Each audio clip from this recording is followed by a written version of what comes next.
नमस्कार दोस्तों।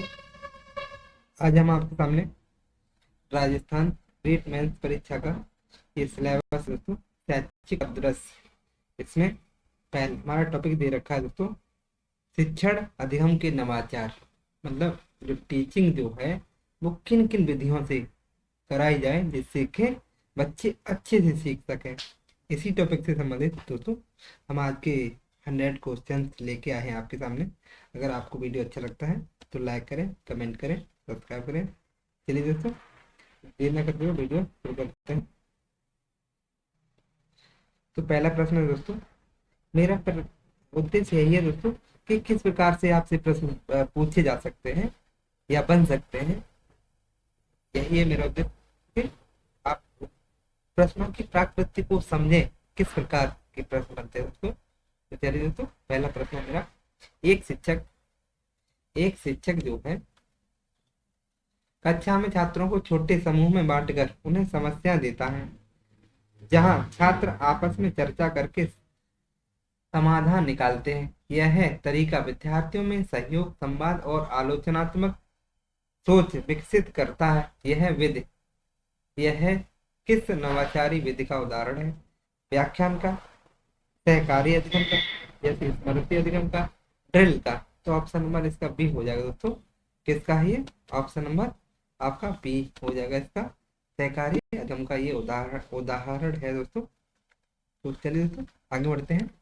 दूसरा प्रश्न है मेरा, कक्षा में शिक्षक वास्तविक परिस्थितियों जैसे बैंक, अस्पताल, बाजार आदि का वातावरण बनाकर छात्रों को भूमिकाएं निभाने के लिए कहता है, जिससे वे वास्तविक जीवन कौशल सीखते हैं। यह तकनीक किस नवाचारी विधि का उदाहरण है? प्रोजेक्ट विधि का, रोल प्ले का, चर्चा का, प्रश्नोत्तरी का। तो ऑप्शन नंबर इसमें दूसरा हो जाएगा दोस्तों। कौन सा? दूसरा हो जाएगा। ये बच्चे जो है रोल प्ले कर रहे हैं, है ना। अगला प्रश्न हो जाएगा दोस्तों मेरा, तीसरा प्रश्न है कि कक्षा में अध्यापक छात्रों को अपनी गति से सीखने की अनुमति देता है। वे वीडियो लेक्चर देखते हैं, फिर गतिविधि आधारित कार्य करते हैं। शिक्षक केवल मार्गदर्शक की भूमिका में होता है। यह किस नवाचारी शिक्षण विधि से संबंधित है? तो किससे दोस्तों? किससे दोस्तों? ऑप्शन नंबर ए है मेरा, लिव्ड क्लासरूम से है, व्याख्यान विधि से है, व्यवहारवादी शिक्षण से है, जैसे कि कंसेप्ट मैपिंग से है। ऑप्शन नंबर ए इसका हो जाएगा, लिव्ड क्लासरूम से है दोस्तों।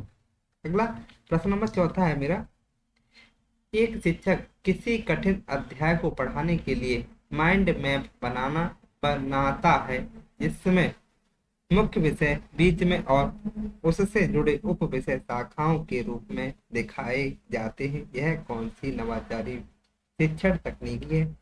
कौन सी दोस्तों? जैसे फ्लिप्ड क्लासरूम है, जैसे माइंड मैपिंग है, प्रोजेक्ट कार्य है, समस्या समाधान है। तो कौन सी विधि हो जाएगी दोस्तों? ये माइंड मैपिंग हो जाएगी। अगला है पांचवा प्रश्न है, जैसे शिक्षक विद्यार्थियों से किसी समस्या समाधान पर अध्ययन करता है और आंकड़े एकत्रित करने को कहता है, फिर रिपोर्ट बनाकर प्रस्तुत करवाता है, यह तकनीक किस है? ऑप्शन नंबर ए है, जैसे प्रयोग विधि, प्रोजेक्ट आधारित अधिगम, रटंत अधिगम, मौखिक अधिगम। तो ऑप्शन नंबर बी हो जाएगा, प्रोजेक्ट आधारित अधिगम। छठा प्रश्न है दोस्तों, एक शिक्षक विद्यार्थियों को किसी विषय से जुड़ा वीडियो दिखाता है, फिर उनसे प्रश्न पूछता है, गतिविधियां करवाता है और अंत में क्विज करवाता है। यह किस आईसीटी आधारित नवाचारी शिक्षण तकनीक का उदाहरण है? मल्टीमीडिया शिक्षण का, जैसे ब्लैक बोर्ड शिक्षण का, पारंपरिक शिक्षण का, शैक्षिक भ्रमण का। तो ऑप्शन नंबर एक हो जाएगा, मल्टीमीडिया शिक्षण का। यदि शिक्षक कक्षा में विद्यार्थियों की उत्तर पत्रिकाएं लेकर तुरंत मूल्यांकन करता है और उसी समय उन्हें सुधार के सुझाव देता है, यह किस प्रकार की नवाचारी मूल्यांकन का उदाहरण है? सार्थक मूल्यांकन, प्रारूपिक मूल्यांकन, जैसे कि फॉर्मेटिव असेसमेंट, योगात्मक मूल्यांकन। ऑप्शन नंबर डी है दोस्तों, जैसे स्कोरिंग टेस्ट। तो ऑप्शन होगा आप, जो फॉर्मेटिव असिस्टेंट असेसमेंट है दोस्तों, प्रारूपिक मूल्यांकन।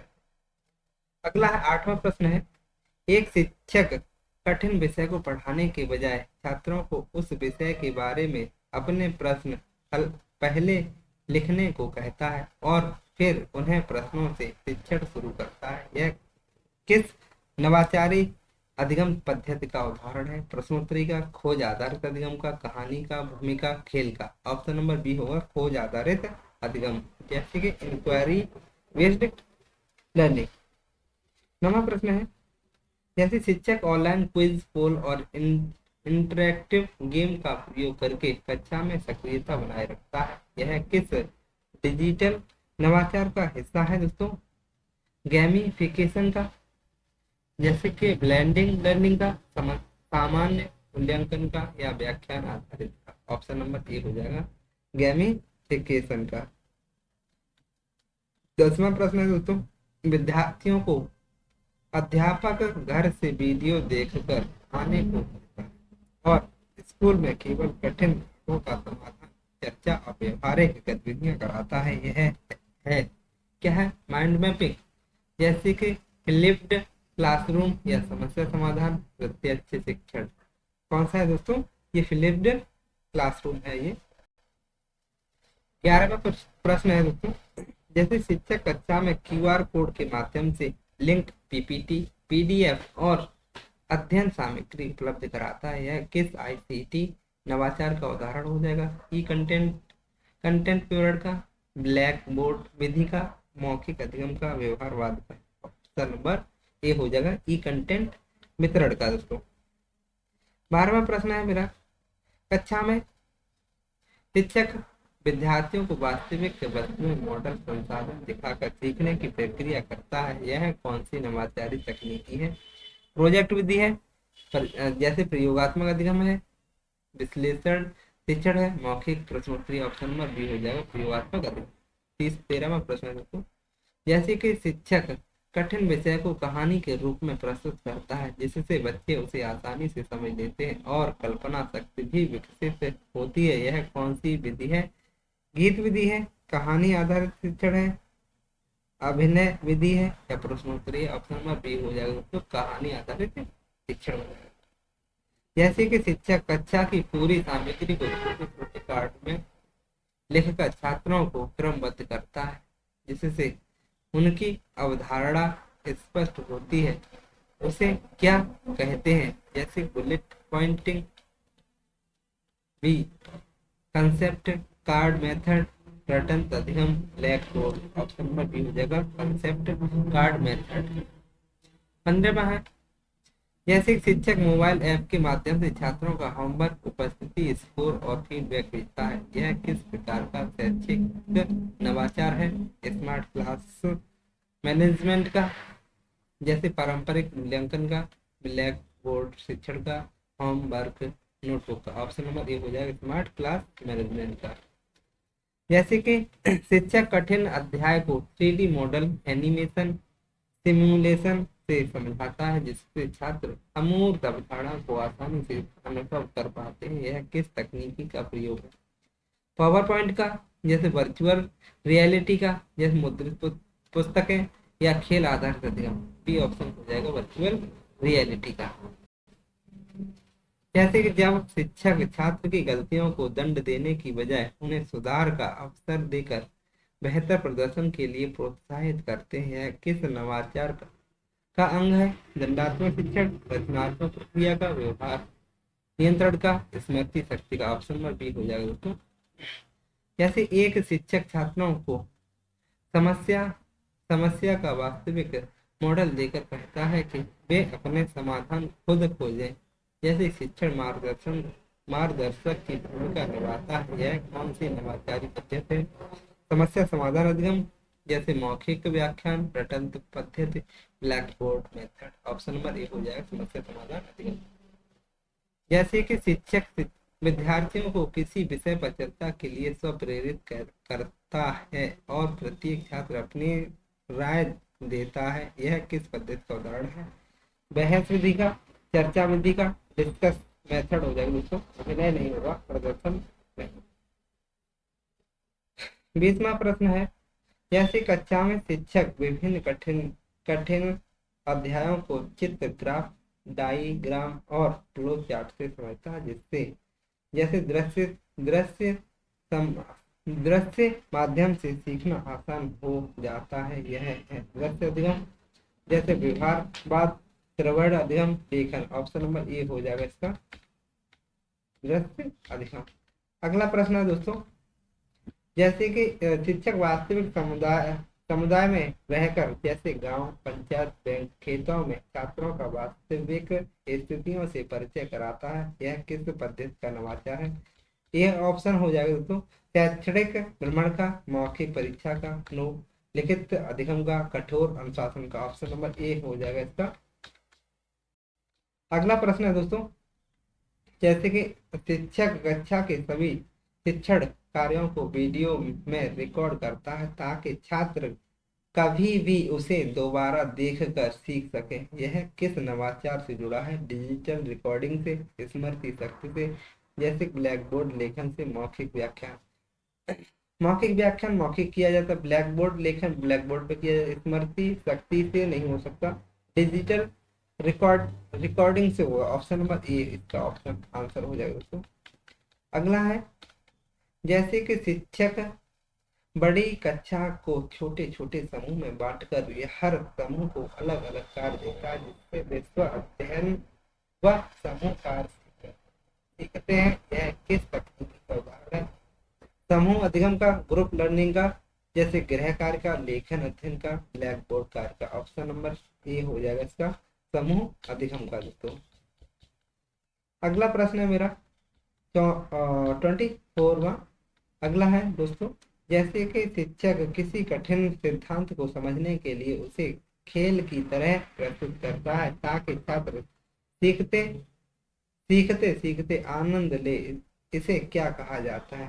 जैसे गेमिफिकेशन कहते हैं, चर्चा विधि कहते हैं, अभिनय कहते हैं, मौखिक कहते हैं। ऑप्शन नंबर गेमिफिकेशन कहते हैं दोस्तों इसे, सीखते सीखते आनंद लेता है। तो जैसे कि एक शिक्षक हर अध्याय की शुरुआत करता है, शुरुआत विद्यार्थी के पूर्व ज्ञान की जांच से करता है और उसके आधार पर अपनी योजना बनाता है, यह किस नवाचारी रणनीति का हिस्सा है दोस्तों? स्व अध्ययन का, जैसे कि डायग्नोस्टिक टेस्ट का, लिखित परीक्षा का, मौखिक का। ऑप्शन नंबर इसका बी हो जाएगा डायग्नोस्टिक टेस्ट का दोस्तों।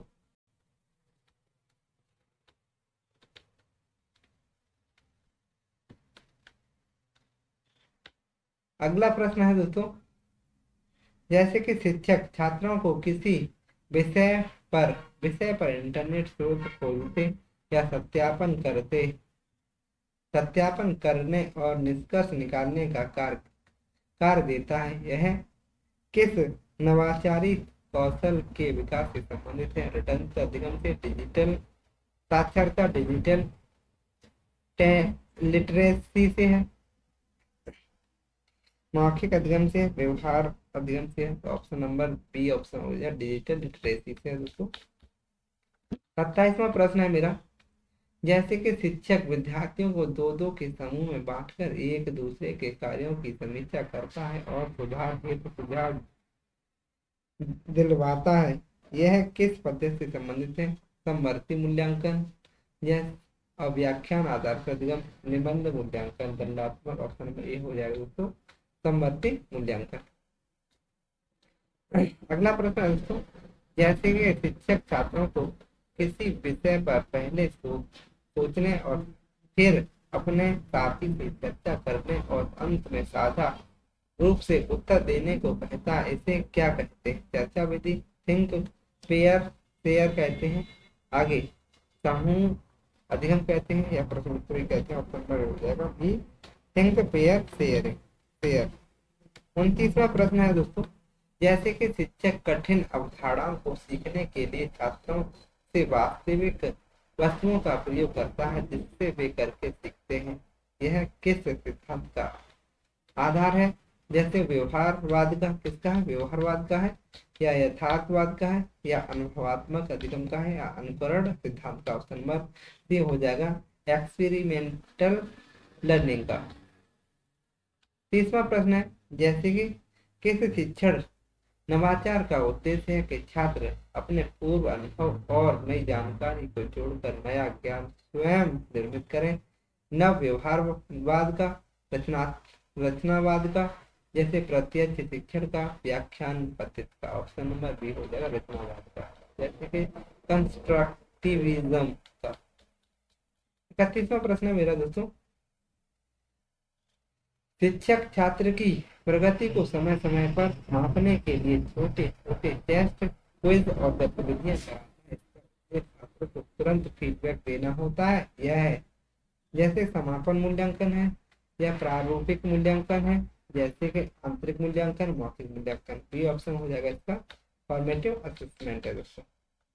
अगला 32वां प्रश्न है मेरा, ऑनलाइन प्लेटफॉर्म जैसे जैसे SWAYM, जैसे कोर्सेरा आदि पर खुले पाठ्यक्रम उपलब्ध हैं, जहां कोई भी मुफ्त सीख सकता है। यह किस नवाचार का उदाहरण है? AR VR तकनीकी का, जैसे कि मूक्स, जैसे कि मैसिव ओपन ऑनलाइन कोर्स का, व्यवहार नियंत्रण का, पारंपरिक शिक्षण का। बी ऑप्शन हो जाएगा दोस्तों, मैसिव ओपन ऑनलाइन कोर्स का।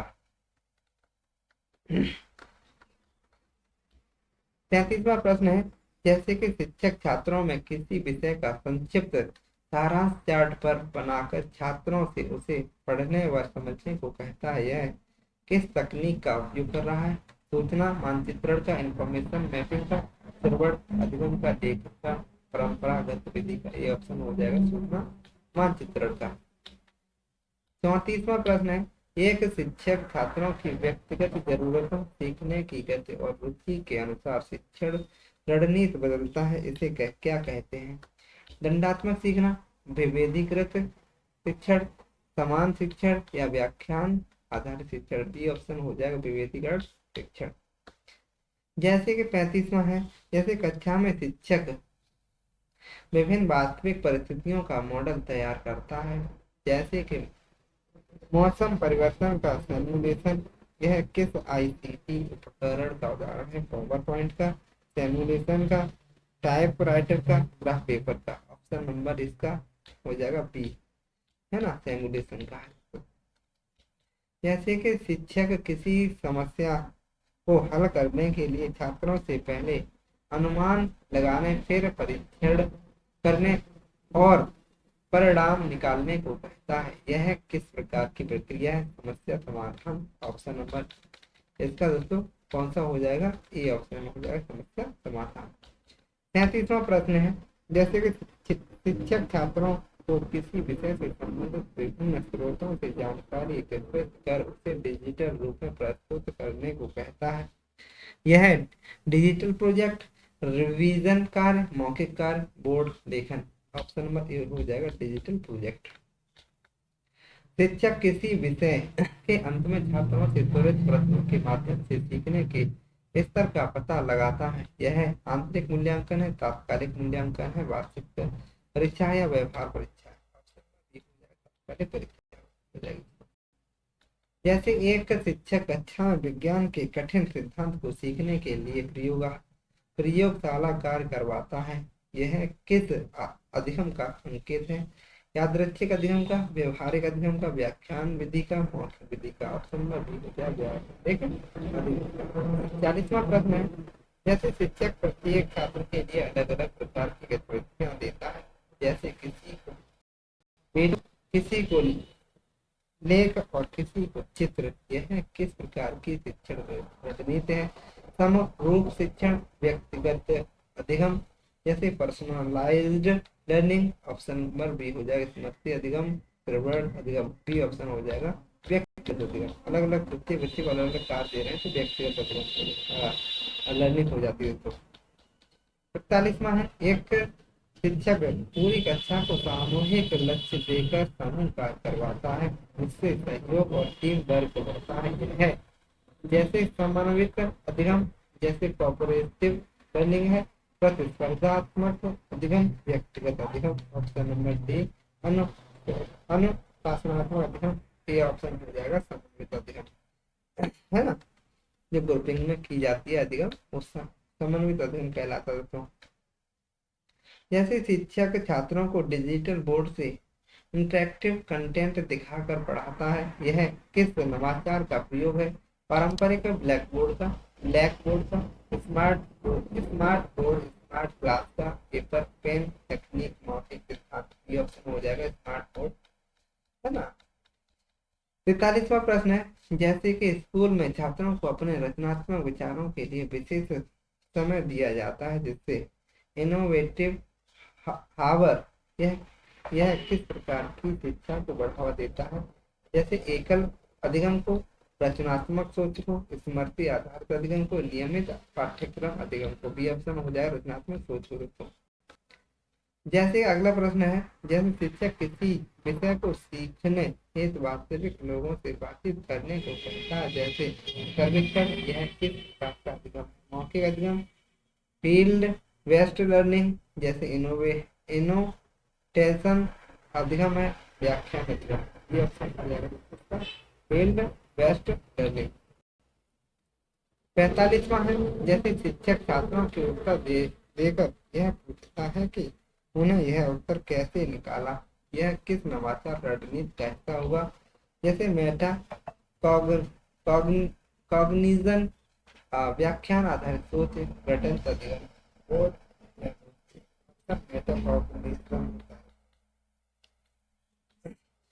जैसे कि शिक्षक किसी बड़े विषय को छोटे छोटे हिस्सों में तोड़कर छात्रों को सरलता से सीखने योग्य बनाता है, इसे क्या कहते हैं? जैसे स्पाइरल शिक्षण कहते हैं, मॉड्यूलर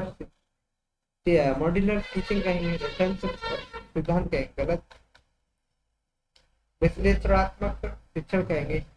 ये ऑप्शन हो जाएगा मॉड्यूलर टीचिंग कहेंगे। अगला प्रश्न है दोस्तों, जैसे कि शिक्षक कंप्यूटर आधारित मॉडल से जटिल प्रयोग करवाता है, जिन्हें वास्तविक लैब में करना कठिन होता है, यह ई लर्निंग, वर्चुअल लैब, मौखिक प्रयोग और किताब आधारित लर्निंग कहलाती है। अगला प्रश्न है मेरा, कक्षा में शिक्षक छात्रों को पहले क्या जानते हो और फिर क्या जानना चाहते हो पूछता है, यह किस मॉडल का उपयोग है? जैसे कि KWL मॉडल का, जैसे रोल प्ले मॉडल का, व्यवहार मॉडल का, स्मृति मॉडल का। ऑप्शन नंबर ए हो जाएगा। इस प्रकार से प्रश्न पूछता है दोस्तों टीचर, तो आपके KWL आपकी नॉलेज को जानना चाह रहा है ना। अगला प्रश्न है दोस्तों, जैसे कि शिक्षक छात्रों को डिजिटल पोस्टर, इन्फोग्राफिक्स बनाने को कहता है, यह किस नवाचार का? रचनात्मकता का, मौखिक अधिगम का, अनुकरण का, सहपाठी समीक्षा का। ऑप्शन नंबर ए हो जाएगा डिजिटल रचनात्मकता का।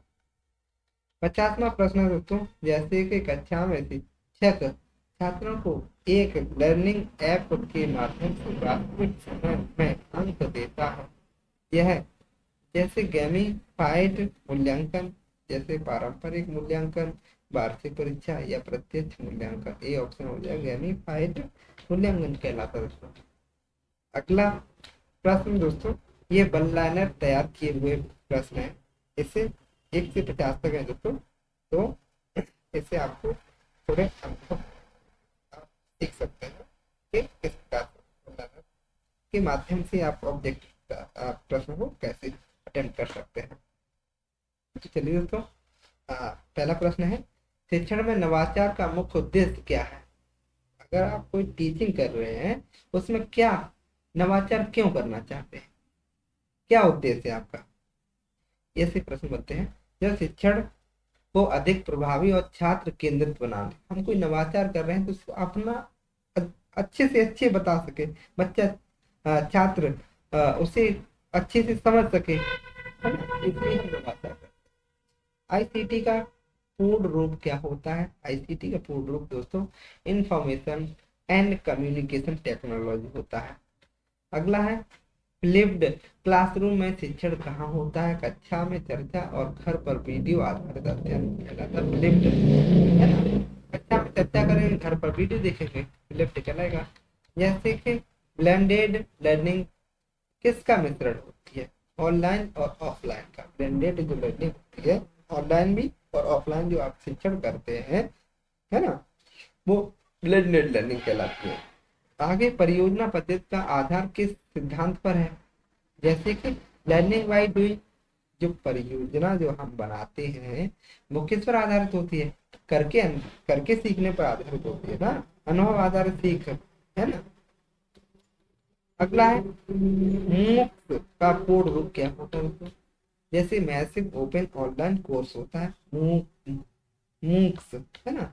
स्मार्ट क्लास में किस, सातवां प्रश्न है, स्मार्ट क्लास में किस तकनीकी का उपयोग किया जाता है? डिजिटल बोर्ड, प्रोजेक्ट, इंटरनेट का प्रयोग किया जाता है स्मार्ट क्लास में।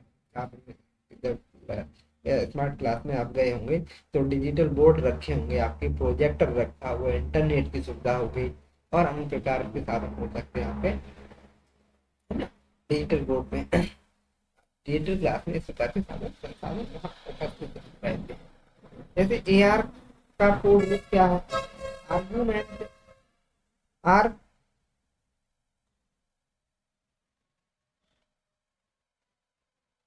Augmented reality.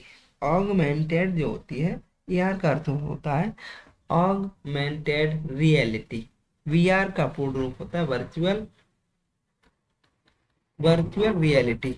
यह शिक्षण का 10वां प्रश्न है, शिक्षण का कंस्ट्रक्टिविस्ट सिद्धांत किसका है? यह पियाजे और वाइगोत्स्की का है दोस्तों। STEM का पूर्ण रूप क्या होता है? जैसे science, technology, engineering, mathematics. E learning क्या है? इंटरनेट आधारित शिक्षण होता है। डिजिटल मूल्यांकन की मुख्य विशेषता क्या है दोस्तों? त्वरित परिणाम। जैसे कि फ्लिप्ड क्लासरूम में शिक्षक की भूमिका क्या होती है? जैसे फैसिलिटेटर की होती है मार्गदर्शक। अगर शिक्षक क्लास में नेता बनता है तो वो अच्छा शिक्षक नहीं है ना। वो खाली एक फैसिलिटेटर होता है, मार्गदर्शक का रोल प्ले करना चाहिए एक टीचर को, है ना। आगे आगे हम कह सकते हैं, अगला प्रश्न है, नवाचार शिक्षण किस पर आधारित है? रचनात्मकता और प्रयोगात्मकता। अगर बच्चा कोई नवाचार करके लेके आ रहा है आपकी क्लास में तो वो रचनात्मक है ना, क्रिएटिव है। और game based best vested learning किसे कहते हैं? खेलों के माध्यम से जो सीखना होता है ना, गेम बेस्टेड लर्निंग कहलाती है दोस्तों। स्मार्ट आधारित सीख को क्या कहते हैं? मोबाइल लर्निंग है।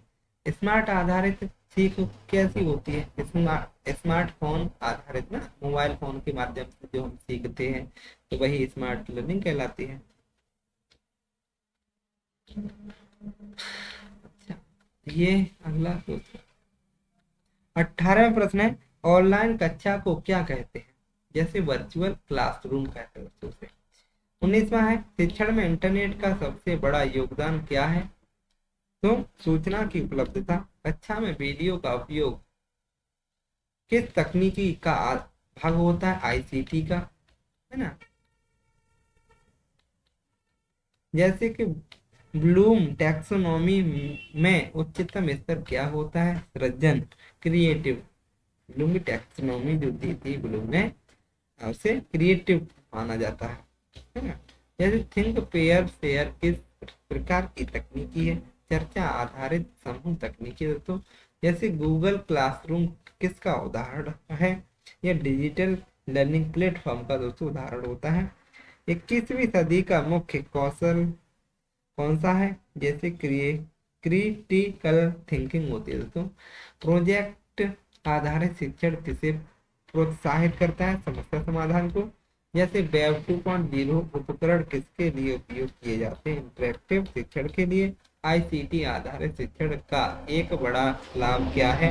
व्यक्तिगत सीख, जैसे पर्सनलाइज्ड लर्निंग कहलाती है।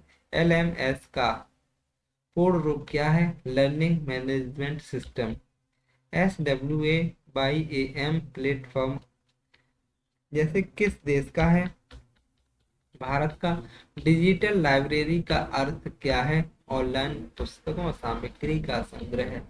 जैसे सोशल मीडिया शिक्षण का एक उदाहरण क्या है? यूट्यूब द्वारा सीखना।